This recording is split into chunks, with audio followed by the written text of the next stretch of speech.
Bien, hermanos, comenzamos la carta de Santiago, capítulo 1, así que pediré que el Señor me ayude y que su siervo calle para que el Señor hable.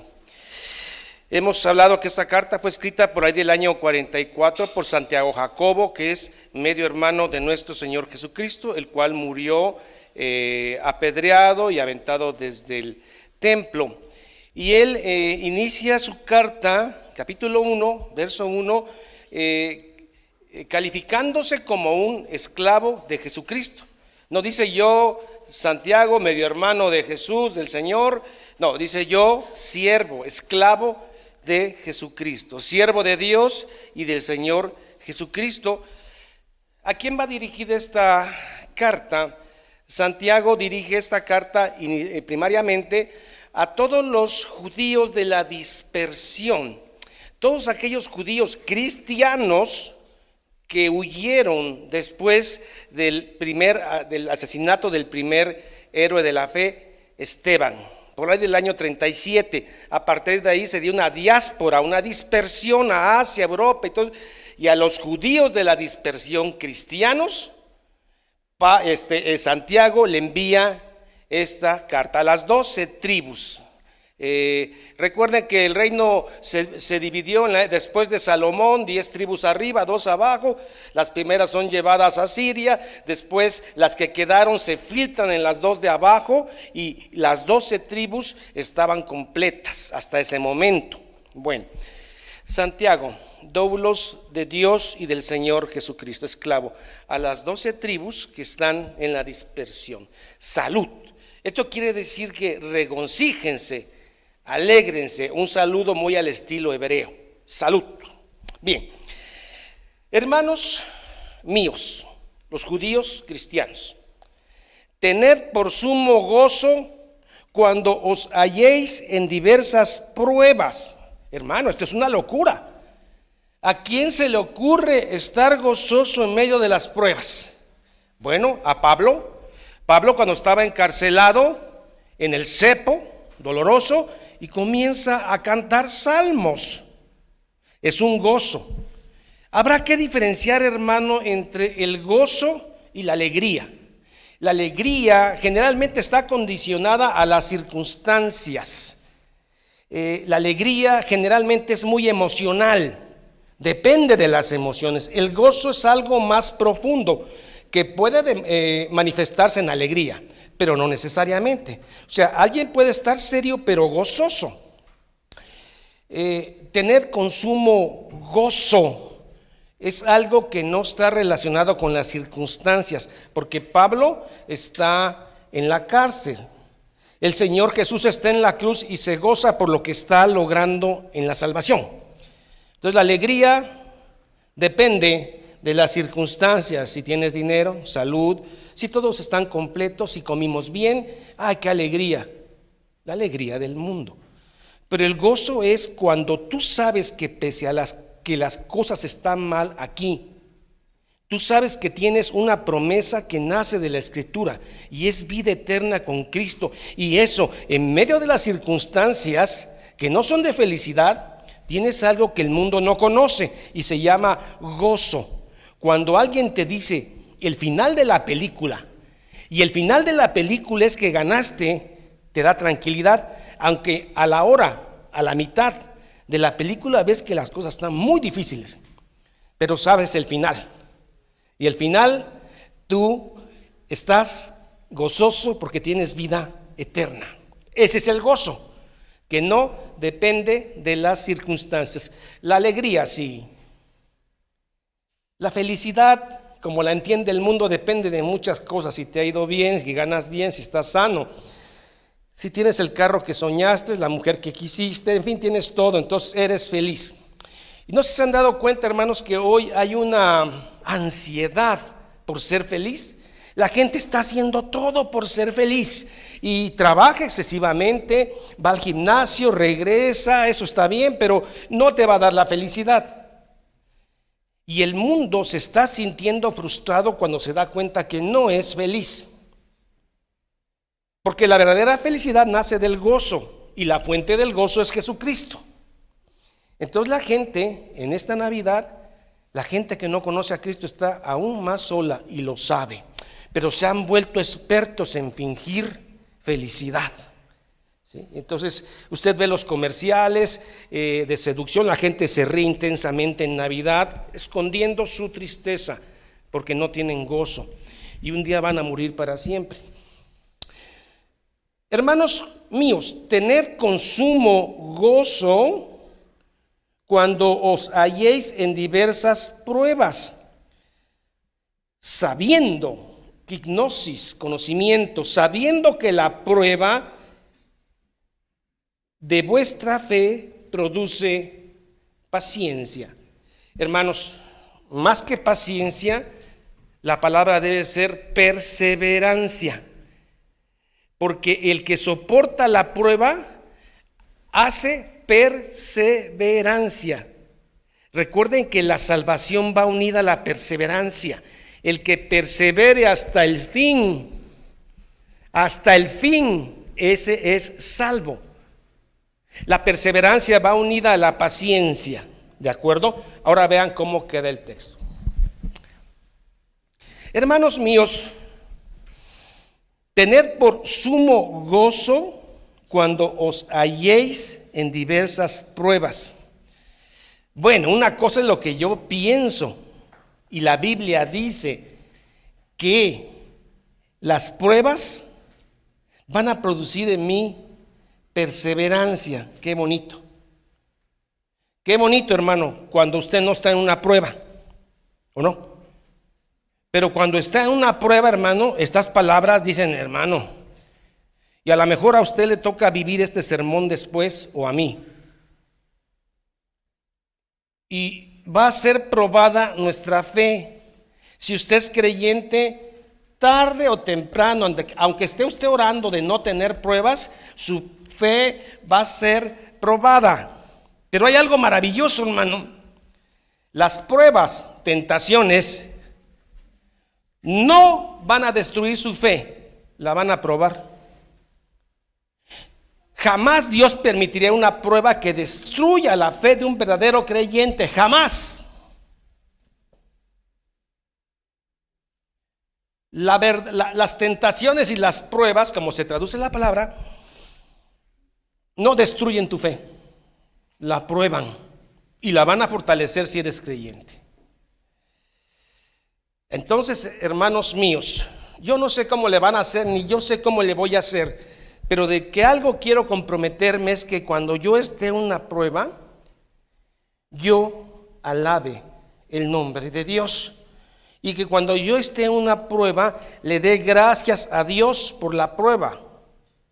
Quizá a usted o a mí nos toque vivir este sermón después.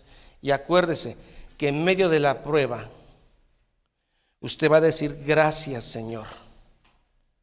Y cuando le lleguen a preguntar, ¿cómo estás con esta cosa tan terrible? De gloria a Dios, Señor, gracias a Dios. Esta es la fe del verdadero creyente, que está siendo probada y no va a ser destruida, sino va a ser fortalecida. Por lo tanto, tened sumo, total, gozo cuando estéis con dinero, con salud, con amigos, la familia completa. Tened sumo gozo cuando estéis en las pruebas. Solo en una clínica, en un hospital, un monitor, un ruido, y usted dando gracias al Señor. ¿Es correcto? Sumo gozo. No es felicidad, no es de que, ¡ay, hermano, aquí en terapia intensiva, hermano! ¡Wow! No. Sumo gozo es una convicción, seguridad de que si te levantas de la cama es para la gloria de Dios, y si te vas con el Señor es para la gloria de Dios. ¿Es correcto? Por eso debes tener sumo felicidad, alegría, no, sumo gozo, que es que sabes cómo termina la película de tu vida. Con Cristo, en la gloria, cielos nuevos, tierra nueva. Pase lo que pase, ya se te dijo el fin de la película. Por eso Santiago dice, tengan sumo gozo en medio de las pruebas, que también se traduce tentar. Les adelanto, Dios no puede tentar a nadie, ¿sí? Dios no puede inducir a nadie a pecar, ¿Por qué? Porque Él es 3 veces santo. ¿Por qué? Porque pecar sería en contra de su naturaleza 3 veces santa, purísima, pristísima. Es como decirle al diablo que haga cosas buenas y bondadosas. No puede por su naturaleza caída. Es como decir que Dios tienta a alguien, que lo induce a pecar. Dios no tienta a nadie ni puede ser tentado. No está sujeto a una naturaleza caída que hace que tenga concupiscencia y desee algo pecaminoso. Va en contra de su naturaleza purísima, pristísima. Eso lo vamos a ver más adelante. Vea, seguimos. Hermanos míos, ¿se está entendiendo? Hermano, no es que estés feliz porque tengas la panza abierta después de una cirugía y no cerró, pero hay gozo. Porque si sabes que si cierra, te vas a parar para dar gloria a Dios, y si no cierras, estarás dando gloria a Dios en el cielo. Por eso hay gozo, lo que el mundo no conoce. Porque el mundo solo conoce la felicidad que depende de circunstancias y de eventos. Por eso dice, la palabra para pruebas, hermano, es peirasmo, que dice que es conocer para comprobar o probar que algo es legítimo. Nuestra fe va a ser probada en algún momento o en varios. Ay, el Señor, ¿será que no tiene que hacer el Señor mandándome pruebas, hermano? Si ve cómo están las cosas, si ve que mi vida ha sido una prueba, si ve que mi vida ha sido un sufrimiento y me manda pruebas, lo que menos necesita. Eso es lo que tú crees. Lo que más necesitas es que tu fe sea probada para estar gozoso.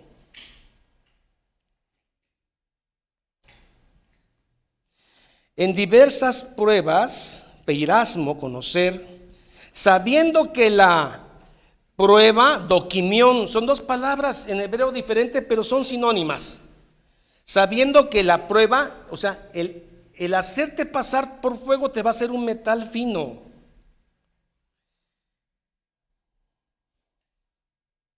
No es que usted pida pruebas, hermano. Si usted tiene una fe genuina, Dios lo va a meter a pruebas. Pero también Dios le va a dar la gracia para soportarlas. Porque usted no va a soportar las pruebas por un poder humano. Dios le va a dar a usted la gracia para soportarla. Pablo pidió que se le quitara el aguijón 3 veces, ¿no? ¿Y qué le dijo Dios? Bástate mi gracia, porque mi poder se perfecciona no en tus fortalezas ni en tu salud, en tu debilidad. Dios te va a dar la gracia para soportar la fe, la prueba, porque recuerda que las pruebas no son para destruir la fe, sino para probarla. Bueno, ahora creo que sí puedes entender, al menos en teoría, que te debes gozar en la prueba, para cuando este sermón llegue en tu vida, puedas decir gloria al Señor. ¿Cómo puedes decir eso? Gloria al Señor. El Señor sabe. Dios dio, quitó, Dios dio y Dios quitó. Job. Miren, el problema de Job, uno de los problemas de Job es que se va a consultarle a sus amigos. Y Job está en una prueba, está siendo tentado, ¿sí? Y entonces los amigos llegan a dar su perspectiva del problema. Algunos piensan que Job tiene un pecado oculto, algunos piensan que algo hizo por lo cual Dios se molestó, y ese es el problema, que a veces le pedimos consuelo a gente que no conoce a Dios y nos da una respuesta errónea. Usted tiene que ir a la Biblia y ver a Job cómo fue probada su fe, y hasta entonces usted puede ser que dé gracias a Dios y esté gozoso en medio de la prueba, porque por algo. Una pregunta: si usted tiene un familiar que es inconverso y usted ha orado por él para que se convierta de veras a la fe de Cristo, y Dios le dice, sí lo voy a convertir, pero va a ser a través de enfermedad, pérdida de dinero, dolor, ¿quieres? ¿Usted qué diría? Va a quedar paralítico, va a sufrir un accidente, pero esa prueba lo va a llevar a la fe pura. ¿Usted qué dice? Ay, no, si yo lo que quiero es que no le pase nada, que esté bien, que sus carros se conserven de lujo, brillantes. Así se ve la gloria de Dios y así se ve la bendición de Dios, que Dios no toque nada de lo tuyo. Y Dios te dice de manera diferente: lo voy a tocar en su cuerpo y en su persona. ¿Quieres? Fíjense. Pero Dios no está para ver qué queremos nosotros. Dios hace lo que Él hace y quiere, porque por eso es Dios. ¿Sí está bien? ¿Sí puede Dios hacer lo que Él quiere? Es Dios. Pero es 3 veces santo, y es bueno, y es hermoso, y estuvo en la cruz, y murió por ti, por mí. Estamos en manos de un Dios tan bondadoso, diferente a los dioses griegos, que ellos mismos ponían los pies al humano. Ellos mismos hacían tropezar al humano para que muriera. Nuestro Dios no es así. Recuerden que es una cultura griega a la que Santiago está, y dice: Dios no tienta a nadie como los dioses griegos. Bueno, seguimos. Sabiendo que la prueba de vuestra fe produce perseverancia. Y como dijo San Agustín alguna vez, el fruto de la paciencia es la paciencia. Cuando usted tiene paciencia, va a recibir un fruto: paciencia. De vuestra fe produce paciencia, perseverancia. El que persevera hasta el fin, ese será salvo. Y este nos lleva a la perseverancia de los santos. Capítulo 12 de la Confesión de Fe de Inglaterra, de Londres, perdón. Confesión de Fe de 1689. Ahí puede usted ver la perseverancia de los santos con desarrollo de esta doctrina. Ya hemos enseñado la confesión de fe y la tenemos grabada. Mas tenga la paciencia, su obra completa, la perseverancia, para que seáis perfectos y cabales, sin que os falte ninguna cosa. Bien, la palabra perfectos es teleios, y no habla de perfección moral, habla de maduros. Las pruebas que prueban tu fe te llevan a ser un hombre maduro, que ya no está viendo las cosas terrenales, sino está viendo hacia donde el ladrón y el orín no menguan. ¿Qué tal cuando te estás quedando sin salud? ¿En dónde empiezas a poner tus ojos? ¿Qué tal cuando te estás quedando sin dinero, sin capacidades? ¿Dónde están tus ojos? Son pruebas. Mas tenga la paciencia sobra completa para que seas teleios, maduros y cabales, todas las partes. Cabales es holocleiros, que es todas las partes. O sea, para que tu prueba te lleve a ser un hombre maduro de forma completa. ¿Ya vieron para qué sirven las pruebas? Ay, Señor, si el Señor me quiere, no me va a meter en pruebas, porque el Señor pues es bueno. ¿A poco Dios quiere que nosotros suframos? No, eso lo he visto con predicadores. Tu fe va a ser probada si eres su hijo, y Dios azota al que ama, punto. Tendría que explicar el contexto de esto, de Dios azota al que ama. Lo mete a prueba. Hermano, no pida no ser metido a prueba. También no pida pruebas, porque solitas se van a presentar. Pero pida gracia cuando esté en la prueba para resistirla. Señor, no, los días que faltan de esta prueba, pues no sé, yo te pido que sean pocos, pero los días que vayas tú a destinar para sufrir, dame la gracia para resistir y salga yo maduro y perfecto y completo. ¿Es correcto? Bueno, para que sin que os falte cosa alguna, verso 5. Y si alguno de vosotros tiene falta de sabiduría, pídala a Dios, el cual da a todos abundantemente y sin reproche, y le será dada. Hermanos, está hablando de la prueba. Y si alguno de vosotros tiene falta de sabiduría, ¿qué es esto?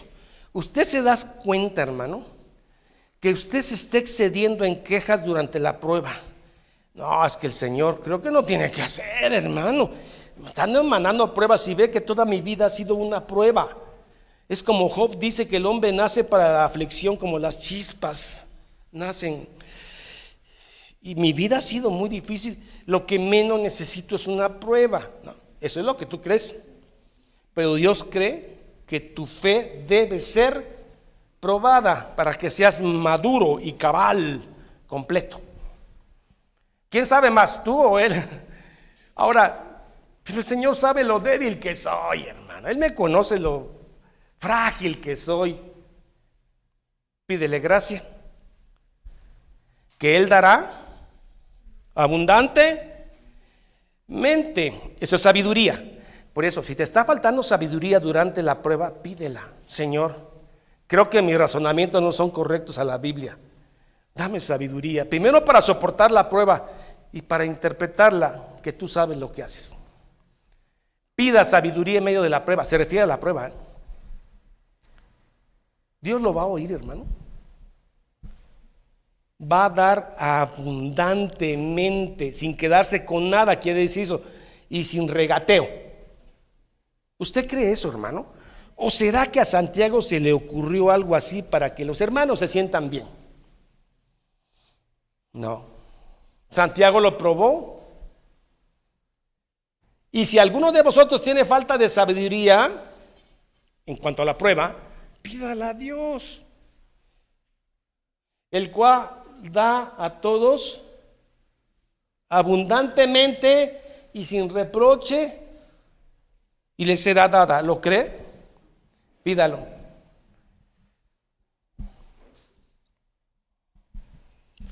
He oído las quejas de muchos de ustedes, hermano. Bueno, no de muchos, porque realmente esta iglesia se queja poco. Pero sí recuerdo la de algunos hermanos y hermanas. Alguno decía, ¿de qué se trata? ¿Cómo de qué se trata? Pues sí, mire, me pasa esto. Y sobre eso me pasa esto. ¿De qué se trata?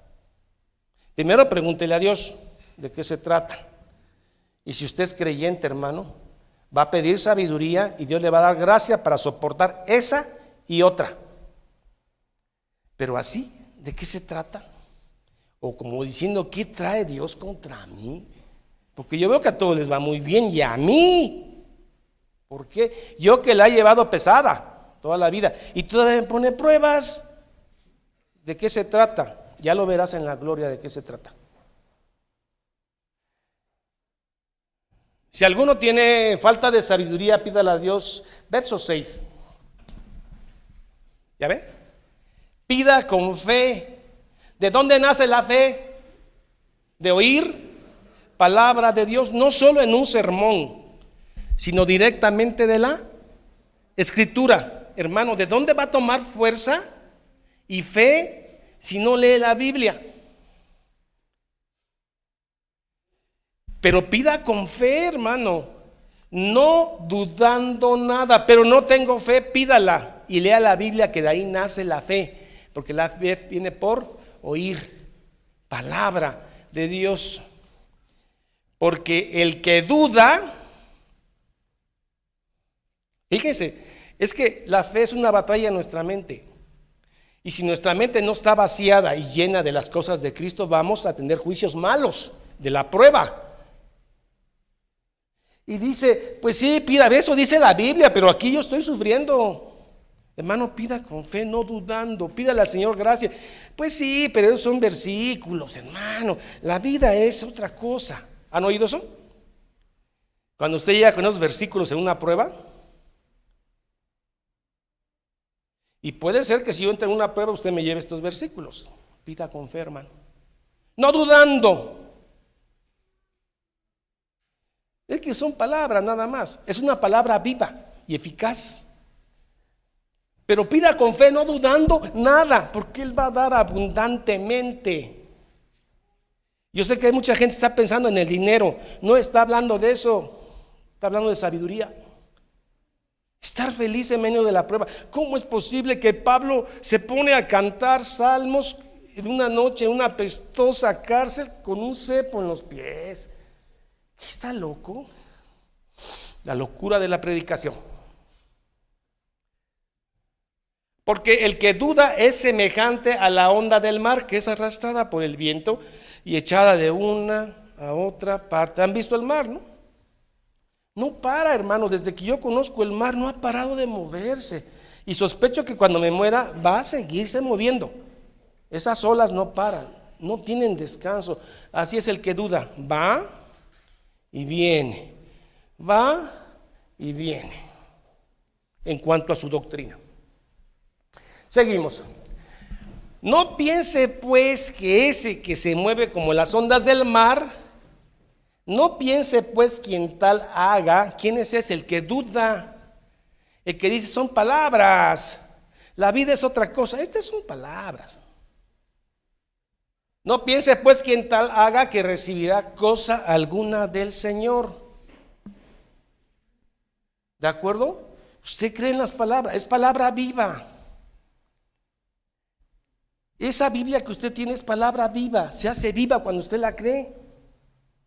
Por eso no puede ser que esté empolvada en un verdadero creyente.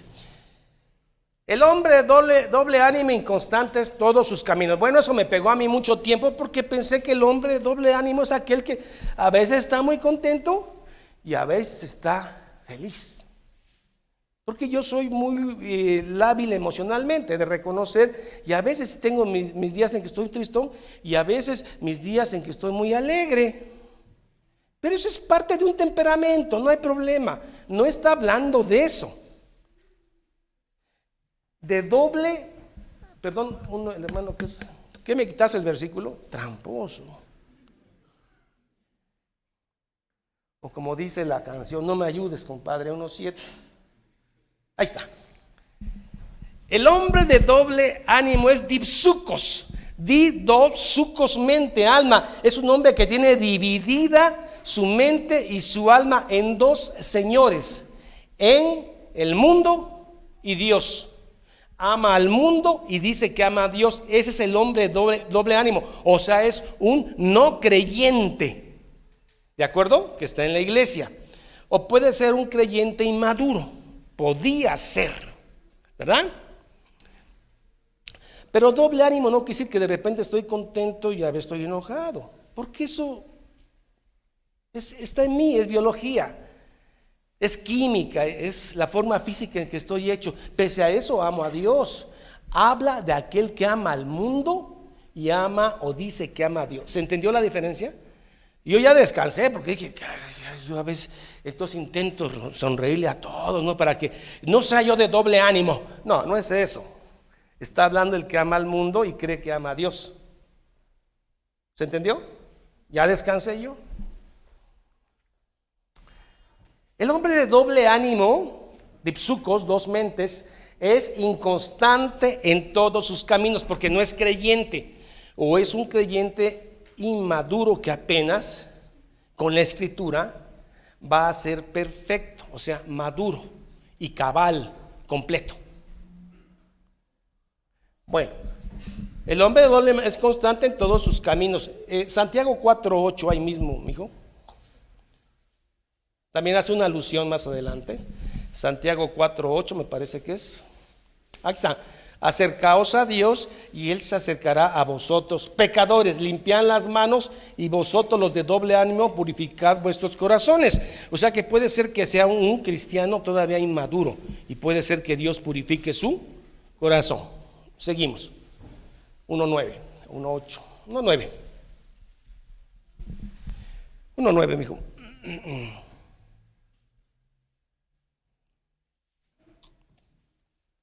Bien. 1:9 dice, el hermano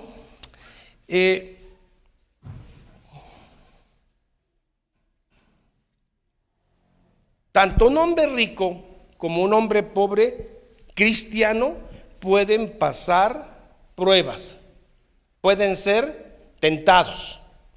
¿De acuerdo?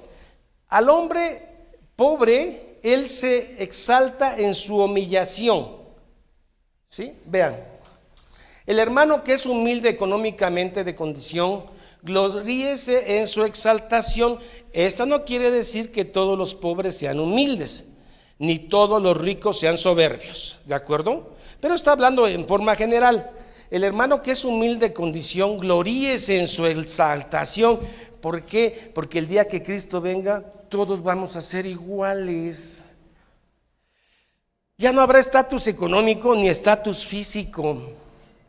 Todos van a ser hermosos, cuerpos glorificados, y no va a haber dólares, ni euros, ni pesos. Eso ya no va a tener validez. Seremos felices. Gloríese en su exaltación. Verso 10. Pero el que es rico, cristiano, en su humillación. Bueno, ¿por qué Dios somete a un rico? Porque el rico tiene tendencia a confiar en su poder económico. Entonces se le enferma un hijo, pero tiene dinero, mejor médico, mejor clínica, todo está resuelto, está pagado. Pero sucede que ni el mejor médico ni la mejor clínica está haciendo nada. El niño se está poniendo peor. Y es más, puede que el niño se vaya con el Señor. Y entonces él se da cuenta que su dinero no lo puede todo. Y entonces se humilla. Dice: Señor, déjame a mi nene. Y si te lo quieres llevar, que sea para gloria tuya. Pero a mí dame de tu gracia para soportar esta prueba. ¿Sí, hermanos? Pero el que es rico en su humillación, porque el que es rico en su humillación, porque él pasará como la flor de la hierba. ¿Qué pasa con la flor? Es una cita de Isaías. Bueno, hermano, usted ha visto los campos, qué belleza. Y esto es muy común en Israel. Unas semanas después de ver Israel tan bello con hierbas, viene el viento del siroco y lo quema. La flor de hierba que era tan hermosa, todo se quema. Así son los bienes terrenales, hermano. Un día no va a haber capital, no va a existir el capital, porque cuando sale el sol, el calor abrasador, la hierba se seca, su flor se cae y nos recuerda nuestra vida. Y perece su hermosa apariencia, así también se marchitará el rico en todas sus empresas. Así que se humilla el rico y que se humilla el pobre, los dos humillados bajo la poderosa mano de Dios. ¿Humillados a través de qué? De las pruebas, hermano. No pida pruebas, solas van a llegar. Y su fe no va a ser destruida, va a ser probada solamente. Y usted va a salir cabal, perfecto, de ellos. ¿Puede dar gozo? ¿Puede tener gozo en medio de la prueba? Sí, hermano. Y si no lo tiene, pida sabiduría. Y Dios le va a dar abundantemente. Pídala, hermano. Pida sabiduría. Sabiduría, hermano, para ya poner tu enfoque en lo eterno.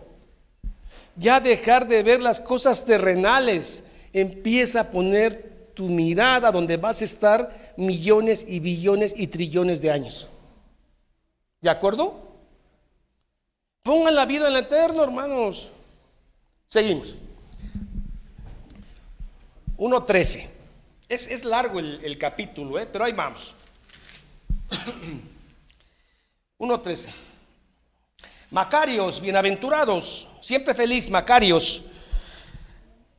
Bienaventurado el varón que soporta la tentación, la prueba, que es peirasmo. Bienaventurado el varón que soporta la prueba, porque cuando haya resistido la peirasmos, recibirá la corona de vida que Dios ha prometido a los que le aman. Ay, hermano, yo quiero estar en los que le aman, no en los que conocen tanta doctrina, yo quiero estar en los que le aman. Hermano, si usted se mete en un seminario, no es para ser un intelectual religioso, es porque usted ama al Señor. Si usted se levanta cada día es porque ama al Señor. Pero ¿cómo es cuando amas a alguien? ¿Se acuerda cuando estaba usted enamorado de su esposa? Bueno, considero que sigue enamorado. Pero van a dar las 5, hermano. Ella me espera en el parque. Faltan cuarto para las. Me voy de una vez. He pensado en ella todo el día, hermano. ¿Por qué? Porque estoy enamorado, la amo. ¿Cómo es con el Señor Jesús? ¿Piensas en Él todo el día? Ahora, no pienses de acuerdo a tus juicios, piensa de acuerdo a lo que la Biblia dice de Él. Porque cuando piensas en Él de acuerdo a tus propios juicios, cuando no has leído la Biblia, pueden ser juicios erróneos. Piensa con abundancia de palabra. Dice, Él es hermoso, es pristino, es puro. Él pagó en la cruz por mí. Lo voy a ver un día. Dice que Él lo que promete lo cumple. Entonces sí, Señor, sí va a ser, mi hijo. Voy a venir por ti. Ay, bueno. Pero estás enamorado, sigues. Y como no te quedó completa alguna, vas a la Biblia otra vez. A los que le aman, vean. Cuando alguno es tentado, no diga que es tentado parte de Dios, porque Dios no puede. No, la 12. Anda muy acelerado. Bienaventurado el varón que soporta la tentación, porque cuando haya resistido la prueba, recibirá la corona de vida, la vida eterna, hermanos. Pero ¿a quién se las prometió? A los que le aman, a los que sueñan con Él, piensan en Él. Recuerda algunos escenarios bíblicos como la crucifixión, cuando sana al ciego. Está tu mente pensando en eso, porque estás enamorado de Él, le amas porque Él te amó primero. Y entonces estás pensando en Él siempre. En Él, porque le amas. Ahora sí, 1:13. Bueno, cuando alguno es tentado, sometido a prueba, no diga que es tentado por Dios, porque Dios no puede ser tentado, ni Él tienta a nadie. Aquí la clave está en la palabra tentar. La palabra tentar es someter a prueba. Primero, Dios no puede ser tentado por el pecado porque va en contra de su naturaleza santa. Por lo tanto, una cosa excluye a la otra. Bueno, ¿hay algo que Dios no conozca? Sí, ¿qué es? El pecado. O sea, Dios no conoce el pecado. En ese sentido es inocente. Nosotros sí sabemos perfectamente qué es el pecado y la concupiscencia, pero Dios no conoce el pecado porque nunca ha pecado. Por eso cuando Jesús estuvo aquí, nunca pecó y la gente no lo cree porque piensa que solo fue hombre, pero fue hombre y fue Dios. Y Él no puede ser tocado por algo que no lo puede tocar, que es el pecado. Por eso Dios en ese sentido no conoce, no sabe el sabor del pecado. Lo recibió en su sangre, en su cuerpo. El pecado del mundo cayó sobre el inocente, el Cordero de Dios, y sufrió todo: soledad, dolor, humillación, burla, siendo que no conoce el pecado. El pecado del mundo cayó en Él, inocente, no ingenuo, inocente, limpio, puro, pristino. Por eso lo amamos, no solo por su poder, sino por su amor con que nos amó Él. Cuando alguno es tentado, no diga que es tentado de parte de Dios, porque Dios no puede ser tentado por el mal, porque es algo ajeno a Él. Ni Él tienta a nadie. Dios no te tienta, permite que seas tentado, ¿sí?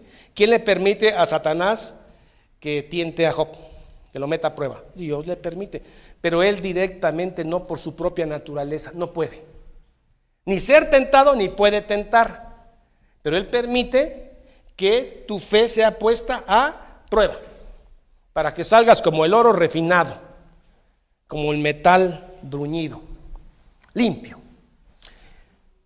Cuando alguno es tentado, no diga que es tentado de parte de Dios, porque Dios no puede ser tentado por el mal, ni Él tienta a nadie, hermanos. Ni Él tienta a nada. Ahora, les dije, hermanos, que que la palabra tentar era peirasmo, ¿verdad? Peirasmo. Bueno, cuando dice no puede ser tentado es apeirasmo, o sea, a privativa. A es que acéfalo, a sin cefalé cabeza. Otra palabra con a, bueno,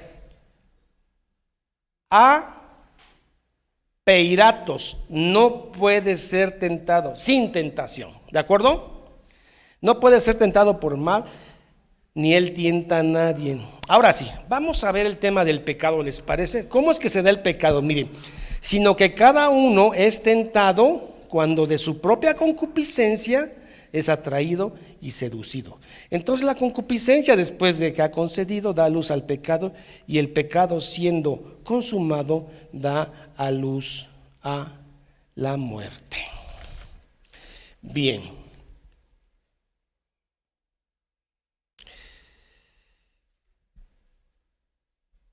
Dice así: cada uno es tentado por su propia concupiscencia. ¿Qué es concupiscencia?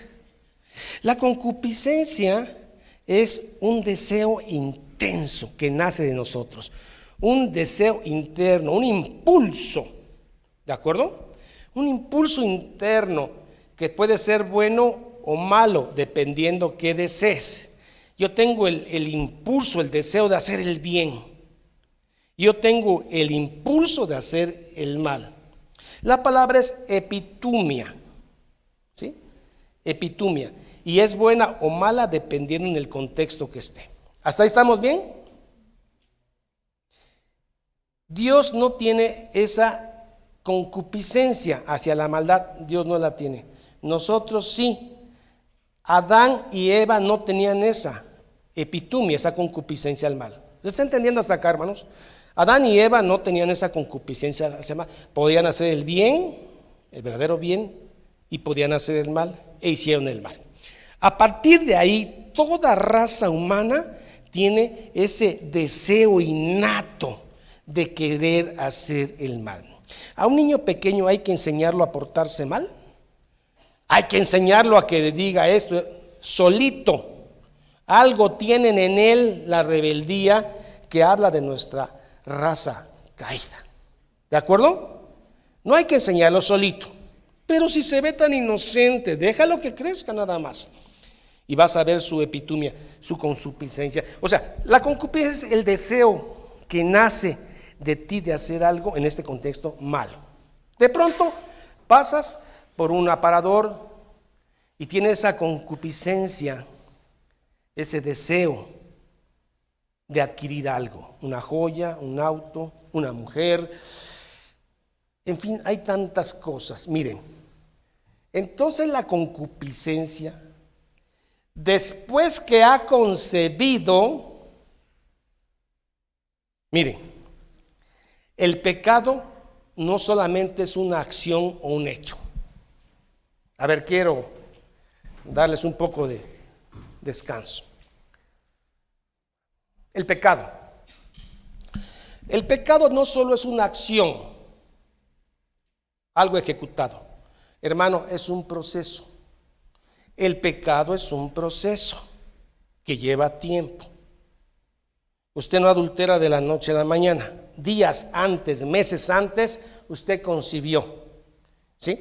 Miren, entonces la concupiscencia, mi deseo, lo viste.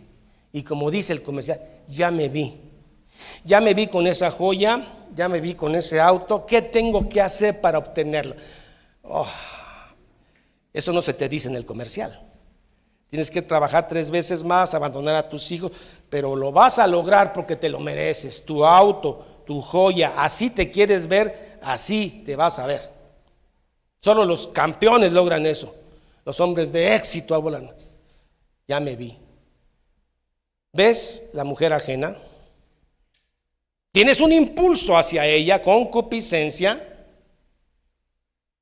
Aceptas ir tras ella.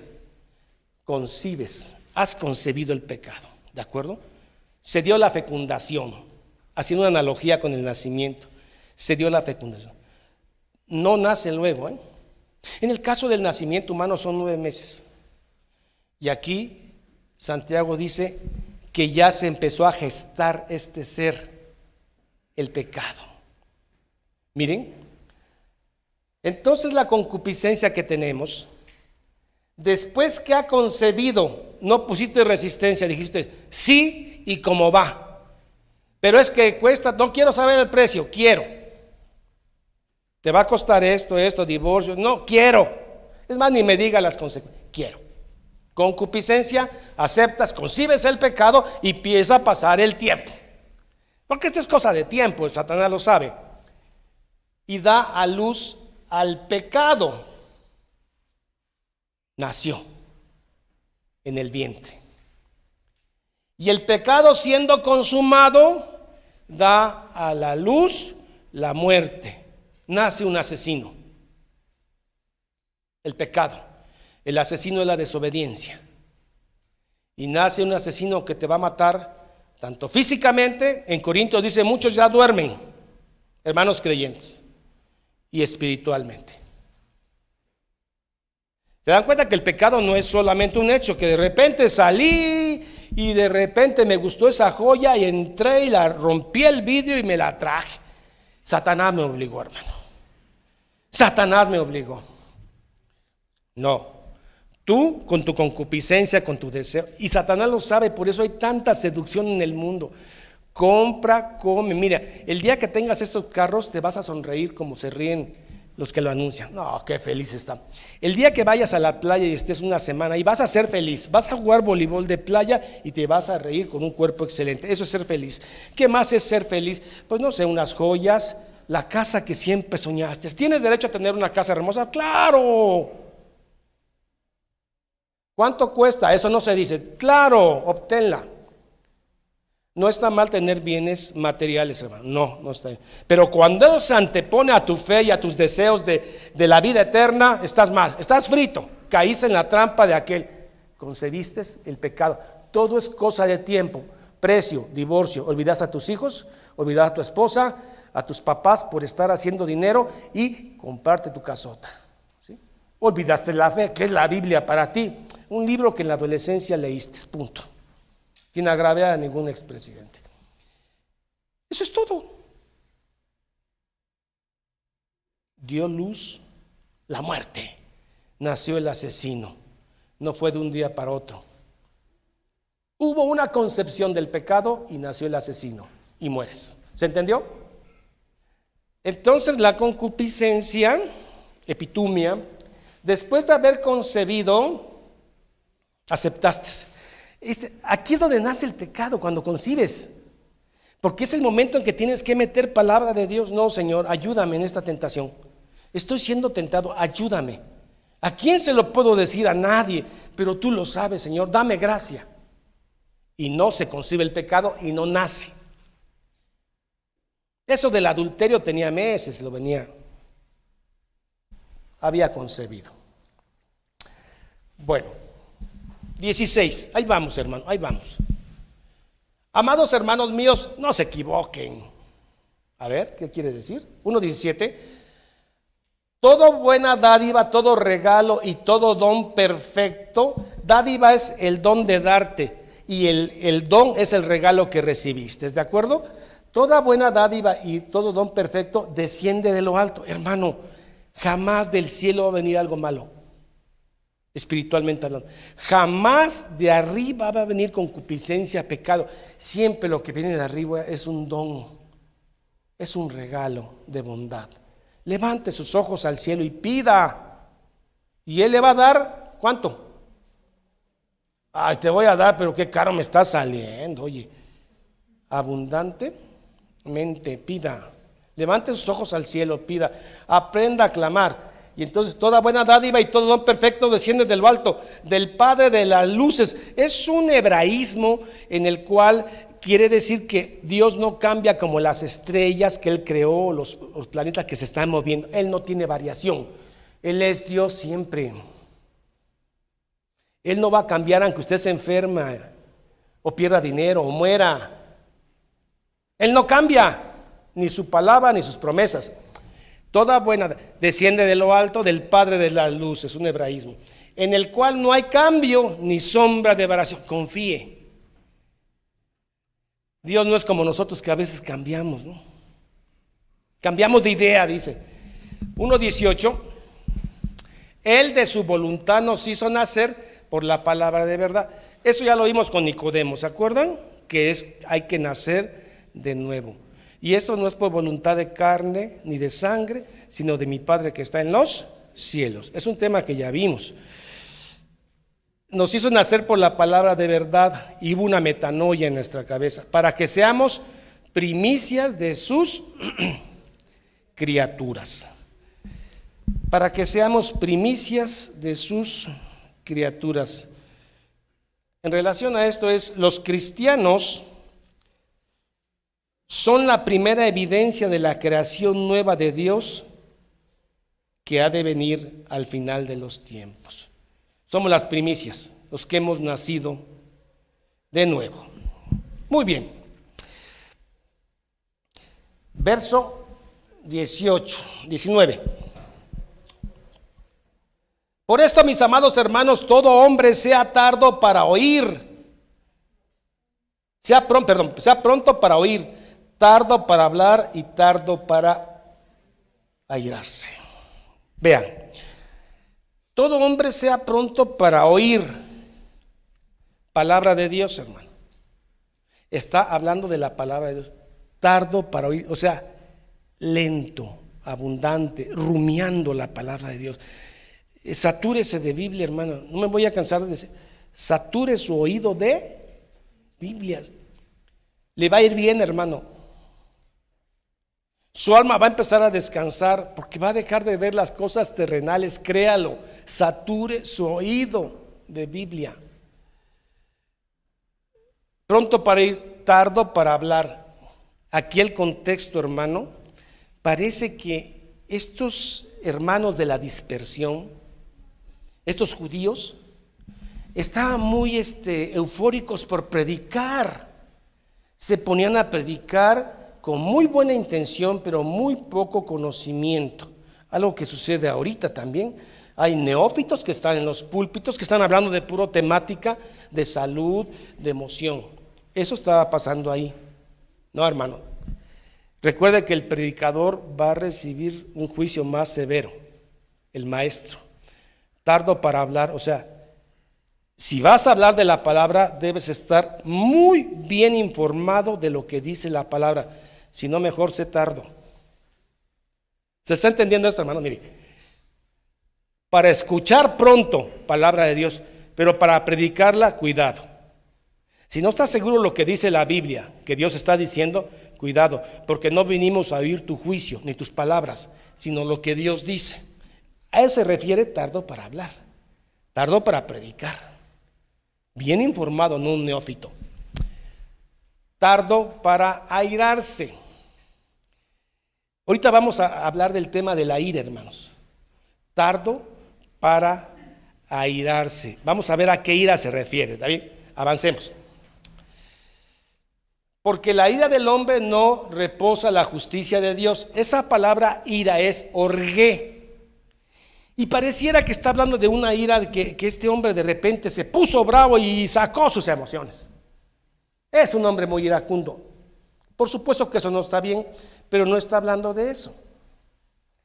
¿A qué ira se está refiriendo? Se refiere a esta, miren. Hay gente que cuando empieza a oír la palabra de Dios, sabe que lo ha dejado desnudo y se resiente, pero no lo dice. Empieza a alejarse de la palabra, eso es ira, resentimiento, contra la palabra. No está hablando de que alguien se enojó. Bien, la palabra de Dios puso desnuda tu legalismo y puso desnudo tu libertinaje. Y en lugar de decir gracias, Dios mío, te enojas, pero no lo dices, pero estás resentido y enojado con la palabra de Dios, aunque no lo dices. Y sobre ese hombre que está resentido por la palabra de Dios, no obra la justicia de Dios. no obra la justificación de Dios. ¿Verdad que sí es diferente esta ira a la que pensábamos? Y hermano, sobre esto debe trabajar mucho el pastor. Hay cosas donde la palabra de Dios te deja pelón y en lugar de enojarte dices: Dios mío, gracias. Gracias, porque ahora ya no dependo de mí, dependo de ti. Qué bien que me descubriste en tu palabra.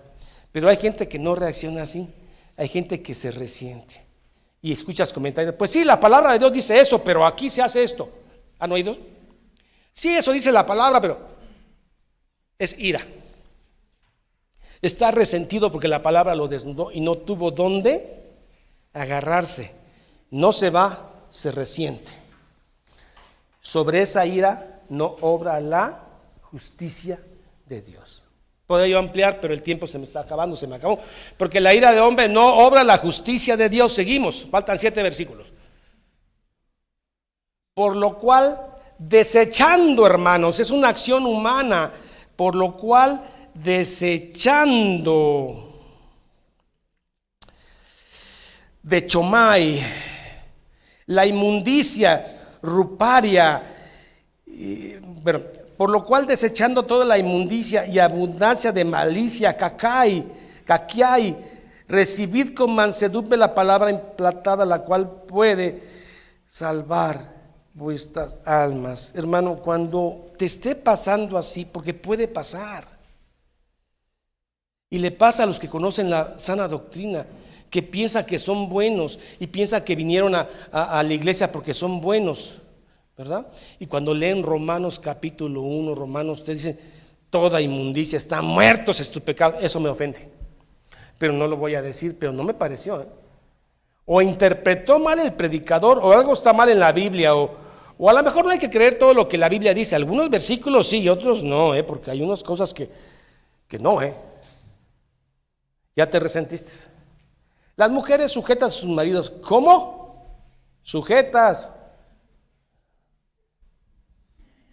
Pues se la paso por una vez, pero otra vez que tengo que sujetas, eso no se vale, Porque ahorita todos somos iguales y la ideología de género. ¿Y a mí qué me importa la ideología de género? Nacida del infierno. ¿A mí qué me importa? Y entonces te resientes. ¿Sí? Ira. Y ahí no obra la justicia. No vas a ser justificado. Por lo cual, desechando esa inmundicia y abundancia de malicia, concupiscencia que traemos nosotros, recibid mansamente, humildemente la palabra implantada. Reciban humildemente la palabra de Dios, y si los humilla, humíllense. Y si los deja sin escondrijos, doblen sus rodillas y digan: Señor, gracias, porque ciertamente soy un pecador. ¿De acuerdo? La cual puede salvar vuestras almas. ¿Se entiende? Seguimos. Pero sed hacedor. Bueno, miren, vamos a terminar pronto esto. Jamás cuando usted predica la gracia está usted en contra de las obras. Jamás. Jamás en Romanos, cuando se predica que la salvación es por gracia, se está diciendo que no hay que hacer obras. Al contrario, Pablo y Santiago están de acuerdo que una fe genuina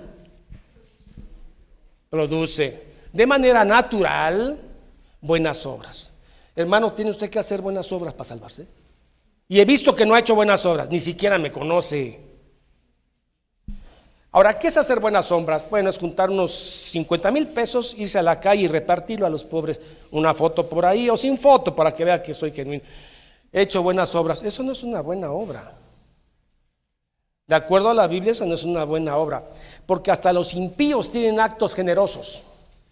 Y una cosa es un acto generoso y otra cosa son las buenas obras, que ya lo vimos en la confesión de fe, las buenas obras. Entonces, por favor, Santiago, Pablo dice: estamos de acuerdo contigo. Hay que hacer buenas obras, porque la verdadera religión, no la de las liturgias y las formas, es hacer el bien y visitar a las viudas y a los huérfanos. No solamente visitarlos para ver si nos dan un café, no.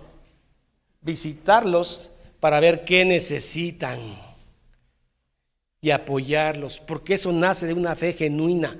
Santiago no contradice a Pablo, ni Pablo a Santiago. Una fe debe tener buenas obras. Y a usted no tengo que obligar a hacer buenas obras. Usted las va a hacer si es. Ahora, ¿con quién los va a hacer? Miren, va a empezar con los de su casa. Porque la justicia empieza por la casa. Va a empezar a hacer buenas obras con los que están cerca de usted. Pero hermano, hay mucho sufrimiento en el mundo, hay mucha gente que no necesita así, pero empiece por su casa. Hermano, hay que ordenar el mundo, comience tendiendo su cama, ¿o no? Quiere cambiar el mundo y su cama se la tienen que tender. Entonces, ¿qué va a cambiar usted? Cambie, limpie y cambie su cama. Empiece haciendo buenas obras ahí, ¿o no es una buena obra? Hermano, tender su cama es una buena obra. ¿Pero por qué? Porque usted está humillando. ¿Yo cuándo voy a tender una cama? Yo soy hombre. Comience.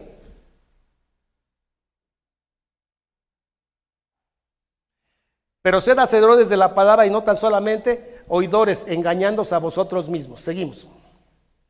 Porque si alguno es oidor de la palabra, Biblia, pero no es hacedor de ella, este es semejante al hombre que considera en su espejo su rostro natural, porque él se considera a sí mismo y se va y luego olvida cómo era. El tema aquí es el olvido, fíjense, no se pierdan, el tema aquí es el olvido. Los espejos de ahora son diferentes a los del siglo XIV, porque los de antes no eran de mercurio. Ahora usted ve un espejo y se le ven hasta las arrugas, ¿o no? Pero antes no, porque era metal pulido, bruñido, y tenía para los ricos de oro y para los pobres de bronce. ¿Y usted qué tenía que ver para verse detenidamente? Había que estarle buscando para que diera la luz y todo esto y poderse ver más o menos, pero luego después de tanta atención que le pusiste, dejas el espejo y te olvidas de lo que viste. El tema es el olvido. Así la gente que lee la palabra y se olvida, ¿ya se entendió ahora? Porque si Leo se olvida cómo era, 1:25, mas el que mira atentamente, así como vieron ese espejo pulido, en la perfecta ley. ¿Cuál es la perfecta ley? La palabra de Dios, la de la libertad, y persevera en ella, soportando las pruebas, no siendo oidor olvidadizo, sino hacedor de la obra. Este será Macarios, bienaventurado en lo que hace. Verso 26. Si alguno se cree religioso, la palabra es aquel que le gusta la liturgia, que le gusta el misticismo, la religión externa, la que la gente ve, cómo aplaudimos, ¿no? Y cómo nos vestimos y todo eso, ¿no? Oye, si es, eso es externo y no está mal. Si alguno se cree religioso entre vosotros y no refrena su lengua, sino que engaña a su corazón, tenías que tocar ese tema, Santiago. Ya estamos en cosas ya más pesadas, la lengua, pobre órgano sin hueso ahí. ¿Y qué tanto tienes contra la lengua? Bueno, le voy a decir por qué, porque Jesús dice que de la boca salen toda la maldad del corazón humano. Jeremías dice perverso el corazón humano. O sea, aquel que no refrena su lengua, no refrena su corazón, porque lo que habla su lengua habla de lo que hay en el corazón. No debemos ser murmuradores, chismosos, detractores. Si alguno se cree religioso y no refrena su lengua, sino que engaña su corazón,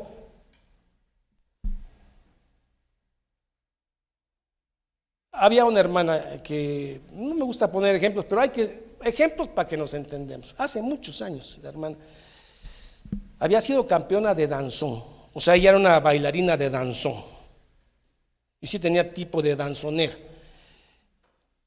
Decía, y pasaba y daba su testimonio: hermano, yo por Cristo dejé el danzón, siendo una buena bailarina de danzón, y siendo muy buena bailarina, dejé todo ese baile por amor a mi Cristo. Hermana, pero el chisme no lo ha dejado. Tiene una lengua que baila más que danzón, hermano. Tiene una lengua que nada más se ve que encuentra otra hermana y hermana, porque eso no la... pero la bailada sí. Religión externa, hermano, no sé si me estoy dando a entender. Mucha gente con lo externo queremos apantallar, ¿no? Si no refrenamos nuestra lengua, la usamos para el bien, para consolar a la gente que sufre. La palabra tiene mucho poder, te pueden destruir con la palabra. Una sola palabra te destruye, te hace mucho daño o te bendice. No, ya no estoy hablando de los decretos, ¿eh? Si alguno se cree religioso, no refrena, la religión tal es vana. 1:27 y termino. La religión pura y sin mácula, sin mancha, delante de Dios el Padre es esta: hacer buenas obras, no para salvarse, sino porque ya somos salvos. Haga el bien, hermano. Visite a todos estos necesitados, pero comience por su casa. Comience tendiendo su cama y levantando todo lo que deja tirado. No me da tiempo porque quiero ir a ver a los pobres, y deja usted todo tirado para que se lo levanten. Esa ya no es una buena obra. ¿Me entiendo? Hermanos, que el Señor nos ayude. Y he tratado de lo que yo diga, Dios me controle y no sean juicios personales, sino que sea la Biblia. Y si así ha sido, hermano, Dios ha hablado y no su siervo. Reciba esto como palabra de Dios. Y hermano, si le viene la prueba y le toca vivir este sermón en algunas semanas, dígale a Dios que le dé gracia para gozarse en medio de las pruebas. Y que Dios le ayude a usted y a mí. Póngase de pie.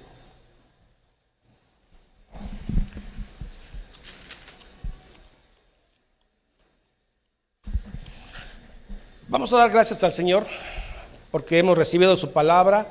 Ha sido dura su palabra para mí, para usted, pero queremos creer en ella. Y si algún día tenemos que vivir este sermón, recuerde, pídale y Él dará abundantemente, sin recato. Padre, en el nombre de Jesús, gracias, porque todos tus santos, los hebreos del capítulo 11, todos los santos han pasado pruebas que tú has permitido para que nuestra fe no sea destruida, sino nuestra fe sea aprobada. Señor, si nos vas a someter a pruebas, Padre, vas a permitir que pasemos pruebas, danos de tu gracia, para que en medio de esas pruebas, de ese poder para poder cantar gozoso en medio de una prueba, poder sobrenatural que viene de lo alto. Todo lo bueno viene de lo alto. Ayúdanos para nuestras pruebas, Señor. Queremos gozarnos en ellas. No sabemos cómo. Hemos escudriñado la palabra. Dice, Señor, que viene de lo alto. Te lo pedimos. No queremos tener temor. Ayúdanos a soportar la prueba por medio de la gracia. Oramos siempre, Señor, en el nombre del Padre, del Hijo y del Espíritu Santo. Amén. Bien, hermanos, hemos terminado el capítulo 1 de Santiago. Ha sido de bendición y también estamos terminando el año. Entonces, estamos agradecidos con el Señor. ¿Usted también, hermano? Y bueno, vamos a despedirnos con la bendición sacerdotal de Números y de Corintios. ¿Les parece, mis queridos hermanos? También los hermanos del internet. Y la bendición dice así: Jehová te bendiga y te guarde. Jehová haga resplandecer su rostro sobre ti y tenga de ti misericordia. Jehová alce sobre ti su rostro y ponga en ti paz. Corintios dice así. Y la comunión del Espíritu Santo sea con todos vosotros. Y el pueblo dice amén. Que el Señor les bendiga. Hermanos de la red, les agradecemos su atención. Tienen ustedes el compromiso de estos sermones bíblicos, compartirlos en medio de gente que está creyendo en apostasías y de falsos maestros. Ya queda en responsabilidad de ustedes. Así que sean portadores de la gracia del Señor. Nos despedimos y hasta el próximo domingo. Que el Señor le bendiga.